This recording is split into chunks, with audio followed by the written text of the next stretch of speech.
Video में हम पढ़ेंगे repo rate, reverse repo rate के बारे में और कैसे वो मनी सप्लाई को इफेक्ट करता है उसके बारे में।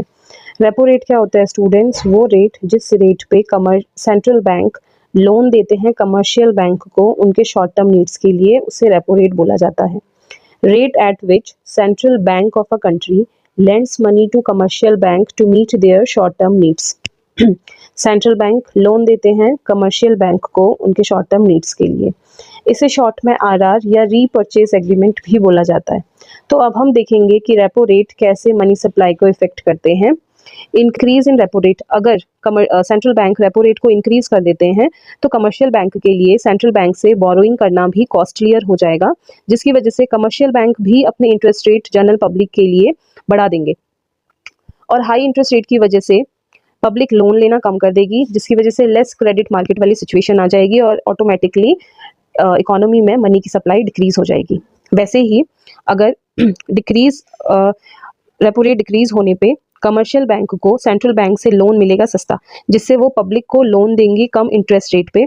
कम इंटरेस्ट रेट एनकरेज करते हैं लोगों को बैंक से ज़्यादा लोन लेने के लिए, जिस वजह से मोर क्रेडिट, ज़्यादा से ज़्यादा लोन लिया जाएगा और इकोनॉमी में मनी की सप्लाई इंक्रीज हो जाएगी।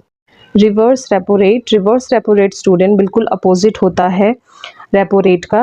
रेपो रेट में सेंट्रल बैंक प्रोवाइड करवाते हैं लोन कमर्शियल बैंक्स को शॉर्ट टर्म नीड्स के लिए, लेकिन रिवर्स रेपो रेट में कमर्शियल बैंक उनके पास जितना भी सरप्लस या एक्स्ट्रा अमाउंट होता है उसे वो डिपॉजिट करवाते हैं सेंट्रल बैंक के पास। अभी कमर्शियल बैंक का पैसा जा रहा है सेंट्रल बैंक के पास in the form of deposit, और सेंट्रल बैंक उस डिपॉजिट पे कमर्शियल बैंक को इंटरेस्ट प्रोवाइड करवाते हैं। इसे रिवर्स रीपर्चेज रेट भी बोला जाता है।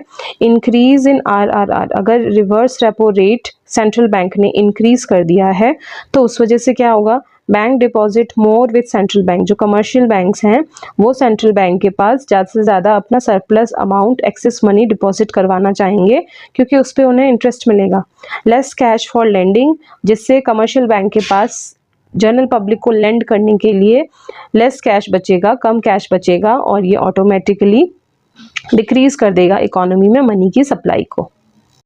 वैसे ही जब रिवर्स रेपो रेट डिक्रीज हो जाता है तो decrease in reverse repo rate की वजह से जो कमर्शियल बैंक है वो अपना डिपॉजिट कम रखेंगे सेंट्रल बैंक के पास और ज़्यादा पैसा होगा उनके पास जनरल पब्लिक को लेंड करने के लिए, जिस वजह से इकोनॉमी में क्रेडिट क्रिएशन बढ़ेगा और इकोनॉमी में मनी की सप्लाई बढ़ेगी।